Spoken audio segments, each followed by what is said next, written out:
Pada pertemuan yang lalu sudah kita bahas ayat yang ke-6. A'udzu billahi minasyaitonir rajim. Bismillahirrahmanirrahim.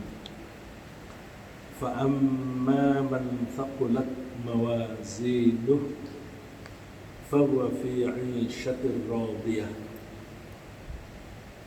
Fa amma man thaqulat mawazinuhu, adapun orang yang berat timbangannya, fahuwa fi 'ishatir radiyah, maka dia akan mengalami kehidupan yang memuaskan atau menyenangkan. Kemarin sudah kita ulas sambil kita pelajari pesan-pesan yang bisa kita ambil dari ayat yang ke-6. Fa amma man thaqulat mawazinuhu, orang-orang yang berat timbangannya. Timbangan di sini adalah timbangan amalnya. Kalau amal baiknya itu banyak, maka dia akan berat. Tapi kalau amal baiknya sedikit dan yang banyak itu amal buruknya, maka itu menjadi ringan. Jadi amal buruk itu memperingan bobot. Karena amal baik itu memperberat bobot dan amal buruk memperingan bobot, maka kita siasati bagaimana kita bisa memperoleh bobot yang besar ketika kita ditimbang amal kita di akhirat nanti. Pertama yaitu semua kewajiban yang dibebankan kepada kita laksanakan. Itu minimum. Minimum adalah semua kewajiban yang dikenakan kepada kita laksanakan. Kemudian kita perberat dengan cara kita berusaha melaksanakan perintah-perintah Allah itu dengan melipat gandakan pahala. Amal itu sendiri bisa bobotnya sedikit, tapi bisa dilipat gandakan bobotnya. Antara lain adalah kita sholat dengan berjamaah, bersedekah pada saat sangat dibutuhkan. Misalnya kalau perang, bersedekah sebelum berangkat perang, itu pahalanya lebih besar dibanding sedekah setelah perang. Karena kalau sedekah sebelum perang, sedekah itu dipakai untuk memperkuat tentara, persenjataannya lengkap, logistiknya cukup, maka menjadi kuat.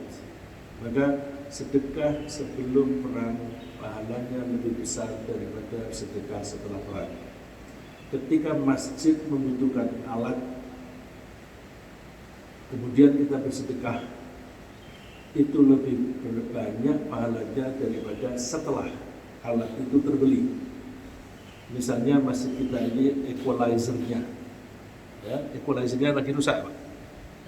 Nah, begitu melihat equalizernya rusak, kesempatan ini bagi saya, kesempatan memperberat bobot amal. Misalnya sama-sama menyumbang 1 juta sebelum membeli equalizer, dan setelah membeli equalizer tentu bobotnya beda. Mudah-mudahan habis ini equalizer bisa tergantikan, Pak. Misalnya lagi, kita memperberat bobot amal kita dengan mempekerjakan orang lain. Kalau kita berbisnis, kita mengemploy orang lain untuk bekerja di perusahaan kita, itu keuntungannya lebih besar daripada kalau kita mengerjakan sendiri, karena kapasitas produksinya menjadi meningkat. Misalnya kita mengajari anak-anak yang belum bisa baca Al-Quran supaya bisa baca Al-Quran. Nanti setiap saat anak itu membaca Al-Quran, kita mendapatkan aliran pahala. Lagi bisa memperberat dengan cara menggunakan harta kita. Misalnya kita menggunakan harta kita untuk kegiatan-kegiatan yang bermanfaat untuk manusia, dan itu dipakai terus-menerus sampai jangka waktu tertentu. Tentu yang populer adalah membangun masjid. Selama masjid itu dipakai, maka pahala dapat. Kalau kita memberi biaya kepada anak-anak yatim itu bapaknya yang biasa mencari nafkah meninggal dunia, lalu kita tolong sampai anak-anak itu menyelesaikan sekolah, menjadi anak yang soleh, menjadi anak yang kaya dan berzakat. Maka selama anak itu melakukan kebaikan, kita insya Allah dapat akhirat. Demikian antara lain cara-cara memperberat bobot. Lalu mari kita membahas ayat berikutnya. Fahuwa fi 'ishatir radiyah. Maka dia akan berada di dalam kehidupan. Aisyah dari kata asya ya'ishu, aisyah, kehidupan secara umum. Radiyah yang menyenangkan. Radiyah dari kata radiyah, ridho bahasa Indonesia ridho dari kata radiyah artinya senang dan puas. Kalau kita makan cukup nasi dan tempe goreng misalnya, cukup untuk mempertahankan kehidupan, itu sekedar cukup. Tapi kalau kemudian ada lauk pauk yang membuat makan itu lebih lezat, gizinya cukup dan sebagainya, maka itu lebih daripada cukup. Nah, kalau kita mempunyai keinginan, mempunyai kebutuhan terpenuhi, maka perasaan yang muncul adalah senang. Tapi kalau lebih daripada yang kita butuhkan, maka kita akan puas. Fi 'ishatir radiyah, dalam kehidupan yang memuaskan. Ini sejalan dengan ayat-ayat yang disebutkan oleh Allah di dalam Al-Quran. Saya ambil ayat-ayat yang berkaitan dengan radiyah. Bagaimana bisa radiyah? Karena kita akan mendapatkan banyak kenikmatan. Yang sering kita mendengar pembahasan surga itu menyenangkan karena di sana itu banyak kebun-kebun, pohon-pohon yang buahnya itu bermacam-macam, yang semuanya lezat, lebih lezat daripada makanan di dunia. Di bawahnya ada sungai mengalir. Sungai itu ada sungai air tawar, ada sungai air susu, ada sungai air madu, ada sungai air jahe, jahe zanjabil. Ainan fiha tusamma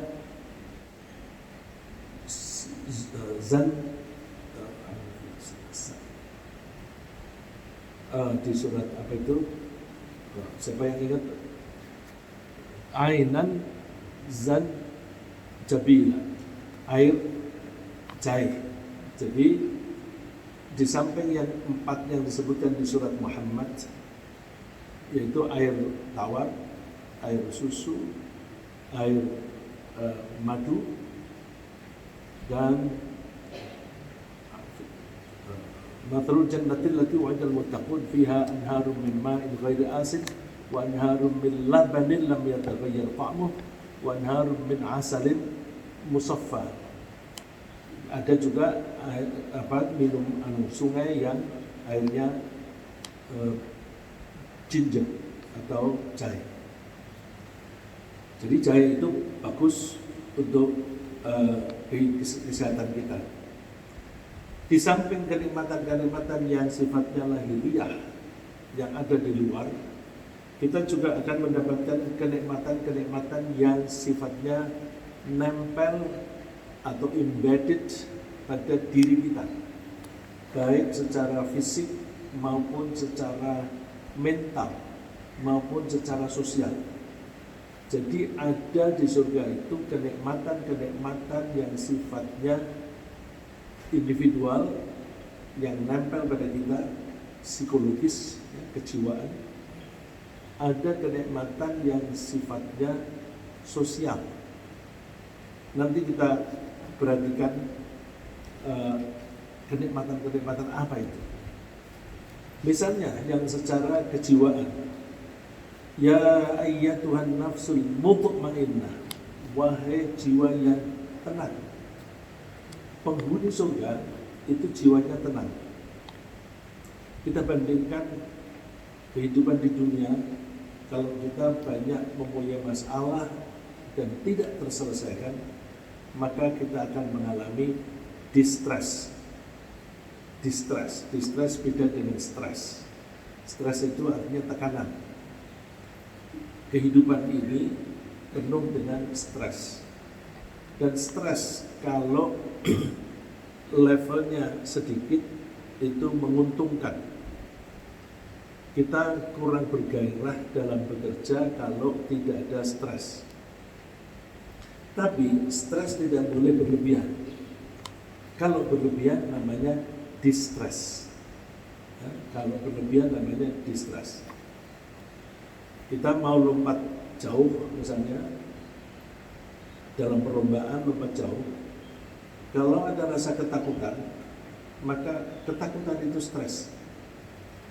Tapi ketakutan itu tidak boleh terlalu banyak. Dengan stres itu maka adrenalin akan keluar. Kemudian itu akan memicu peredaran darah yang cepat dan itu menambah energi. Tapi tidak boleh berlebihan.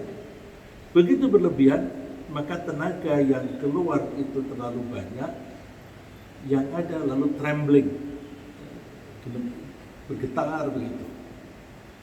Performance-nya menjadi jelek. Mohon maaf, di sini ada dosen olahraga. Kalau saya salah, tolong dikoreksi.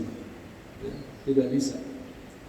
Kenapa kalau orang mau berpidato itu kok terus trembling begitu, bergetar, terus apa namanya, tremor? Karena itu takutnya berlebihan. Kalau takut sedikit nggak apa-apa. Dengan takut sedikit maka dia hati-hati mempersiapkan pidatonya, kemudian penampilannya bisa bagus. Tapi kalau berlebihan, ini bergetar. Kenapa bergetar? Membuang energi. Energinya berlebihan terus gini. Nah, akhirnya penampilannya jelek. Ya. Di surga nggak ada itu. Jiwanya tumanina. Orang yang disebut mutmainnah. Istilah lain sakinah. Tenang.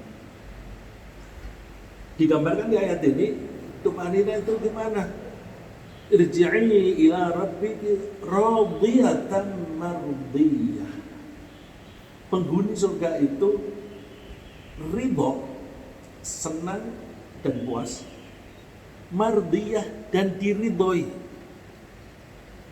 Ridho karena amalku dulu di dunia sedikit, tapi ternyata balasannya banyak sekali. Wah, luar biasa. Jadi puas karena balasannya jauh lebih besar daripada yang dilakukan dulu. Maka meskipun mereka itu di surga, lalu menyesal, tapi menyesal yang tidak bikin stres. Menyesalnya lalu merasa, kenapa ya dulu aku ngasih orang itu satu roti aja, padahal dia ibu dan anak. Karena aku kasih satu potong roti, maka roti itu dibagi dua. Padahal aku punya 5 potong. Kalau aku kasih 2, kan ibunya kenyang, anaknya kenyang. Pahalaku lebih besar. Tapi sudah terlanjur. Ya, jadi itu radiyah. Mudah-mudahan kita termasuk penghuni surga. Kita akan ridho dengan apa yang kita peroleh nanti. Mardiyah dan kita diridhoi. Diridhoi itu memberikan kepuasan, ketenangan jiwa. Coba deh, kalau kita itu bekerja di satu perusahaan sebagai karyawan, terus entah karena apa, bos kita tidak suka sama kita, stres kan? Itu rasanya nggak enak. Begitu pula kalau kita di masjid, ada teman yang nggak suka sama kita, itu nggak enak. Kita akan nyaman kalau kita senang dengan semua teman-teman dan semua teman-teman senang dengan kita. Itu radiyah mardiyah. Mardiyah ini diridhoi terutama oleh Allah Subhanahu wa taala dan juga oleh teman-teman. Indikasi bahwa teman-teman pada senang karena mereka pada saling bercerita. Nanti ada juga yang lain. Fadkhuli fi ibadi wadkhuli jannati, bergabunglah dengan hamba-hambaku dan silahkan masuk ke dalam surgaku. Apa yang dimaksud tenang itu? Antara lain tadi kan ridho dan diridhoi. Ada kriteria lain yang namanya jiwa yang tenang. Ini cerita ketika di akhirat ada malaikat atau penghuni surga yang mengenal penghuni surga dan penghuni neraka. Jadi mengenal orang-orang tertentu. Lalu orang ini atau malaikat mengatakan, tuh lihat tuh, yang dulu kamu hina-hina waktu hidup di dunia tuh, kamu bilang teroris kayak atau apa begitu. Sekarang lihat nasibnya. Nasibnya kamu lihat. Ya. Kemudian dia mengatakan, ulaa'il ladzina aqsamtum la yanaluhumullahu birahmah. Apakah mereka itu yang kamu dulu bersumpah bahwa Allah kamu itu tidak akan mendapatkan kasih sayang Tuhan? Sebagaimana kita sering mendengar, jangan suka bergaul sama orang Islam. Orang Islam itu bodoh dan miskin. Jadi capnya itu, stigmanya itu orang Islam itu bodoh dan miskin. Dulu ada seorang teman kebetulan Cina, tinggal di Singapura, asal Singapura, bekerja di Jakarta. Dia mau masuk Islam itu berbulan-bulan konsultasi dengan saya, baru akhirnya baca syahadat. Yang paling menghalangi dia hanya stigma tadi, stigma bahwa orang Islam itu bodoh dan miskin. Setelah dia menyaksikan, oh ya memang ada orang yang bodoh dan miskin, tapi ada juga yang kaya dan baik dan sebagainya. Maka dia mencoba menghilangkan stigma itu, lalu dia memutuskan masuk Islam. Nah, tadi dikatakan mutmainnah. Di sini udkhulul jannah, itu yang dulu kamu hina-hina itu, silahkan masuk ke surga. La khaufun 'alaikum wa la antum tahzanun. Kalian tidak akan tertimpa takut dan sedih. Jadi orang akan tentram kalau tidak ada yang ditakuti dan tidak ada yang disedihkan. Bebas dari takut dan sedih. Ini di akhirat. Di dunia pun sudah ada indikasi. Insya Allah calon penghuni surga itu sudah mencicipi rasa tenang yang bebas dari takut dan sedih. Contoh misalnya yang saya pernah sebutkan, sedih.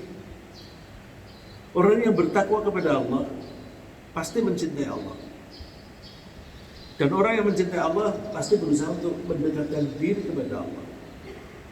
Orang yang dekat dan mendekatkan diri kepada Allah, jiwanya akan tenang. Kenapa? Orang itu tidak takut miskin. Mau pensiun, nggak apa-apa. Pensiun baik. Banyak orang salah perhitungan. Gimana nggak takut pensiun? Sekarang penghasilanku 10 juta. Begitu pensiun penghasilanku hanya 1,5 juta atau 2 juta. Kan tinggal 15% atau 20%. Aku makan apa? Duitku hanya tinggal 20% paling banyak. Dia lupa, dia coba menghitung tapi enggak, ya terlalu sempit menghitungnya. Dia sekarang mendapatkan 10 juta, dia harus bekerja setiap hari mulai jam 8 sampai jam 4 atau jam 5. Belum perjalanannya, berangkat 1 jam atau lebih, pulang juga demikian. Dapatnya hanya 10 juta.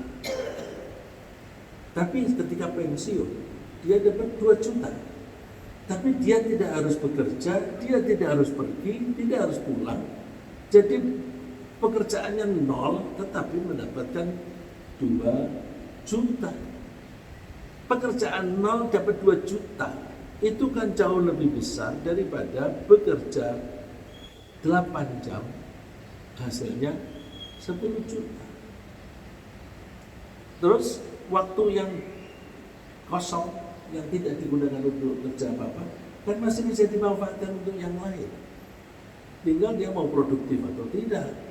Kalau dia memang bermalas-malasan, ya sudah, memang nasibnya begitu. Nah, orang yang beriman tidak takut. Karena apa? Aku sudah membuktikan kok selama hidupku ini sampai umur 50 tahun atau 60 tahun, aku selalu diberi rezeki oleh Allah. Apakah ketika saya pensiun tidak akan diberi oleh Allah? Pasti diberi. Aku sudah membuktikan 60 tahun. Loh, sudah membuktikan 50 tahun disayangi oleh Allah dengan diberi rezeki yang cukup. Kok ragu-ragu dengan sisa hidupnya? Ini kan kemampuan berpikirnya kurang. Ada teman yang umurnya 80-an. Lah ya, tapi kan pensiunku kecil. Pak, jangan menghitung hanya namanya rizki itu tidak harus hasil dari pekerjaan sendiri. Bapak dengan umurnya 80 lebih kan makin lemah. Dengan lemahnya seorang bapak, kalau dia dulu mendidik anaknya dengan baik sehingga anak-anak itu menjadi anak yang soleh, dia tidak akan membiarkan bapaknya sengsara. Coba Bapak ingat kemarin, Bapak pergi ke Cirebon, Bapak nggak punya duit, tapi mikirin duit nggak? Tinggal di hotel, khawatir tidak bisa bayar nggak? Enggak, aku hotel sudah dipesan, sudah dibook, sudah dibayar, makan semua sudah diatur, kendaraan disewakan, loh itu. Jadi rezeki Allah itu bisa diberikan secara langsung, bisa melalui orang lain. Kalau dia mendidik anak dengan menjadi anak soleh, maka anak itu akan berbakti kepada orang tua. Maka tidak perlu takut. Nah, yang menimbulkan rasa sayangnya anak kepada bapak siapa? Allah. Jadi Allah memberi rezeki bisa dengan cara menanamkan rasa sayang di hati anak kepada orang tua. Kan ini kan kita sudah diberi contoh. Bayi itu belum bisa cari makan sendiri. Bahkan ngambil makanannya untuk menyuapkan makanan ke dirinya sendiri pun tidak bisa. Tapi Allah menggerakkan kasih sayang di hati ibunya, sehingga ibunya itu penuh perhatian, anak ini tidak pernah lapar, tidak pernah haus. Jadi Allah memberi rezeki itu bisa langsung, bisa tidak langsung. Maka kalau kita bersyukur, mesti bersyukur kepada Allah yang memberi kita secara langsung, dan juga bersyukur kepada orang-orang yang menjadi perantara sampainya kenikmatan itu kepada kita. Maka perintah Allah, anishkurli waliwalidaik, bersyukurlah kepadaku dan juga kepada kedua orang tuamu, karena kedua orang tua itu yang menjadi perantara sampainya kenikmatan kepada kita. Itu takut. Orang Islam, orang yang beriman dengan baik juga tidak perlu sedih. Kenapa? Sedih itu terjadi kalau kita kehilangan sesuatu yang kita cintai. Saya ulang, kehilangan sesuatu yang kita cintai.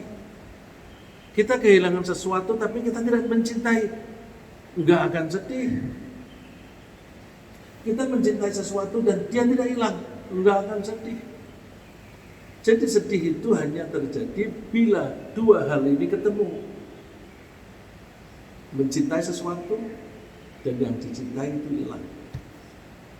Orang yang beriman, cintanya hanya satu, yang tidak pernah hilang.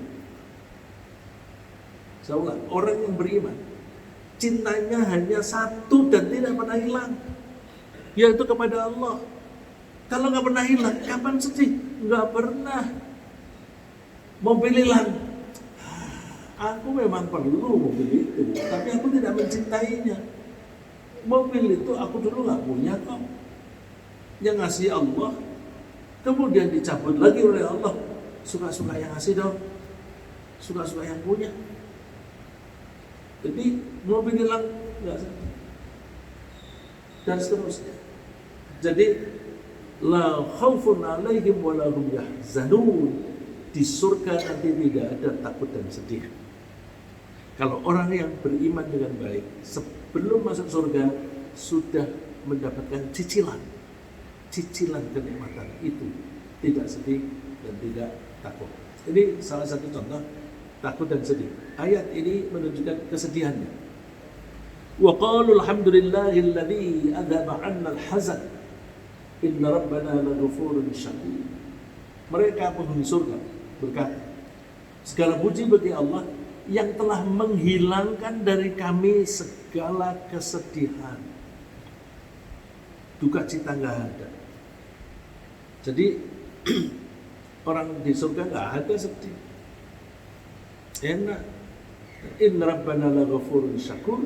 Sesungguhnya Tuhan kami maha pengampun dan maha berterima kasih. Antara lain, hilangnya kesedihan orang-orang itu dulu banyak berbuat salah, lalu terus takut mendapatkan siksa di neraka. Terus ternyata di sana setiap orang penghuni surga pun itu akan ditunjukin, tempatmu besok di surga yang itu loh, udah ada namanya itu. Kamu mestinya sudah dicadangkan di neraka, tempatnya itu ada namanya. Jadi setiap orang itu namanya tercantum di surga dan di neraka. Tapi yang penghuni surga ditunjukin, nanti kamu tinggalin di surga itu, tidak di neraka itu. Nah, dia tuh akan merasa, wah, untung aku gak jadi tinggal di neraka yang seperti itu, tapi di surga. Nah, itu kesedihannya.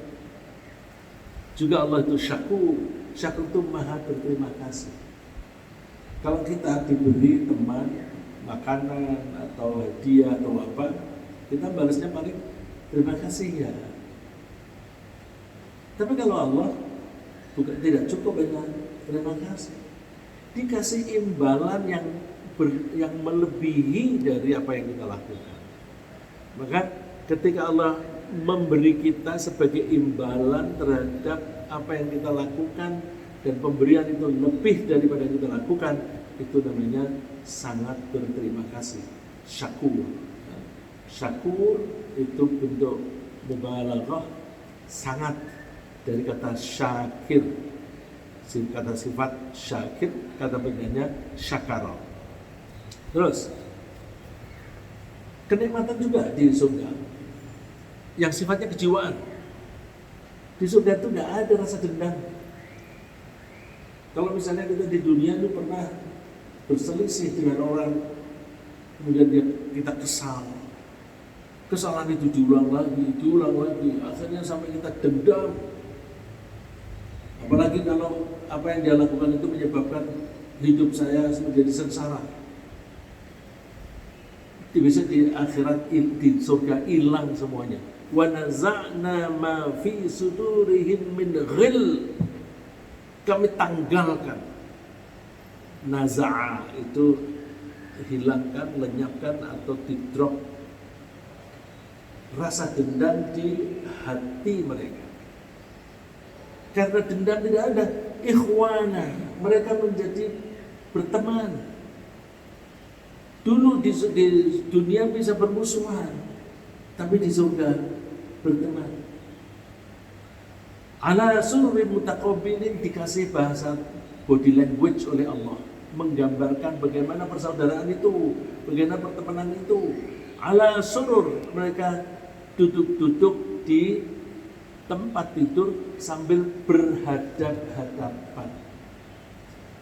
Kita itu bisa menengarai body language. Kalau ada dua orang berbicara, masing-masing menghadap, itu berarti intim. Tapi kalau ada orang berbicara, yang satu menghadap, yang satu ke arah yang berbeda, ini berarti hatinya tidak nyambung. Itu body language. Apalagi kalau ngomong sambil membelakangi. Ini Allah memberikan gambaran mutaqabilin, berhadapan. Berarti mereka ia sekata, sehati. Jadi kalau kita menangkap ungkapan dalam Al-Quran, itu kita coba, Allah pakai body language ini, artinya apa ini? Apakah ada orang waktu di dunia itu dendam, tapi di surga mereka bersahabat? Ada. Contoh yang paling gampang digambarkan adalah Al-Wahshi. Al-Wahshi itu seorang budak yang dijanjikan oleh Hindun. Hindun itu istrinya Abu Sufyan. Wahshi, kalau kamu bisa membunuh Hamzah, aku kasih hadiah yang besar. Kenapa Hamzah? Karena waktu perang Badar, Hamzah lah yang membunuh anaknya Hindun ini. Jadi dendam.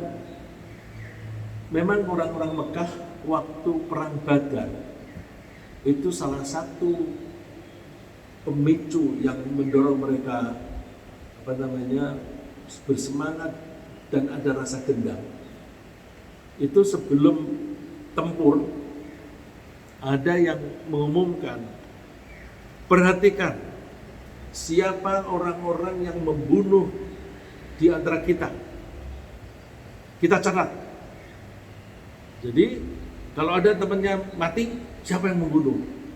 Ada yang mati, siapa yang membunuh? Itu diingat-ingat itu. Sehingga kalau kita baca sejarah, si A membunuh si B, si C membunuh si D dan seterusnya. Itu ada. Nah, dendam itu dinyatakan oleh Hindun dengan cara memberi hadiah kepada Al-Wahshi yang budak. Dia kuat badannya. Dan dialah yang menombak Hamzah radhiyallahu anhu. Jadi dia membunuh seorang sahabat yang baik, yang sangat dicintai oleh Rasulullah sallallahu alaihi wasallam. Tapi suatu saat Al-Wahshi ini masuk Islam. Setelah dia masuk Islam, dia menyesal sekali telah membunuh seseorang yang baik, orang yang terbaik di antara para sahabat. Lalu dia bersumpah, aku akan membunuh orang yang sangat memusuhi Islam. Semua orang-orang yang membenci, memusuhi Islam akan aku bunuh, tentu dalam peperangan. Dia selalu berada di depan perang. Akhirnya dia meninggal syahid. Surga atau neraka itu? Surga. Mungkin nggak Wahshi dan Hamzah akan ketemu? Mungkin saja. Ketika ketemu, ghilnya nggak ada. Wa naza'na ma fi sudurihim min ghillin ikhwana ala sururim mutaqabilin. Jadi kalau orang suka bercanda, kamu yang membunuh Hamzah kan? Iya, tapi kan karena aku membunuh dia menjadi syahid. Karena dia syahid, dia masuk surga. Itu juga omongan orang yang mempermainkan kata-kata.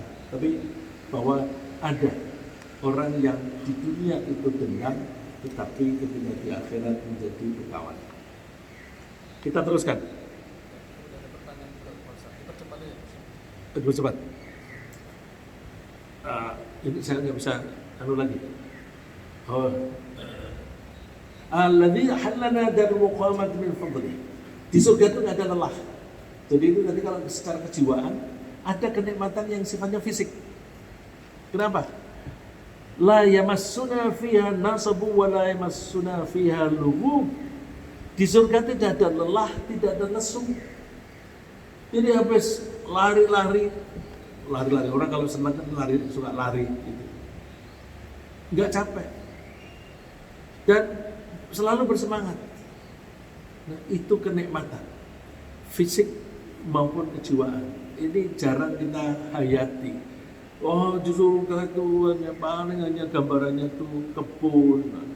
Nah, kamu nggak lihat sih kenikmatan yang sifatnya badaniah dan psikologis kejiwaan.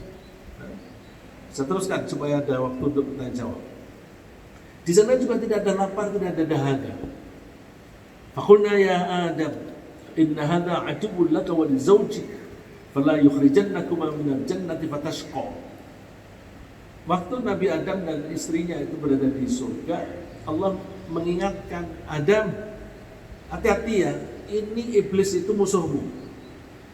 Jangan sampai dia mencelakakan kamu sehingga kamu keluar dari surga. Kalau kamu keluar dari surga, sengsara kamu. Fatashqa. Kenapa? Inna laka alla tajua fiha wa la ta'ra. Kamu di surga itu tidak akan pernah lapar. Dan kamu tidak akan pernah telanjang. Sebagaimana kita ketahui, kita rasakan pakaian itu di samping sebagai pelindung juga sebagai penghias. Kita kan kalau pakai baju suka-suka milih, ini bagus, ini motifnya bagus dan sebagainya.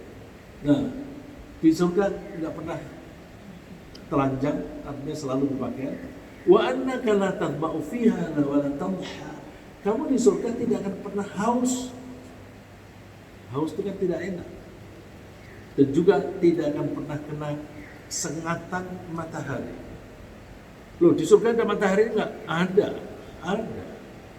Cuma mataharinya itu sinarnya tidak menyengat karena banyak pohon-pohon yang rindang sehingga panasnya matahari itu tidak menyengat kita.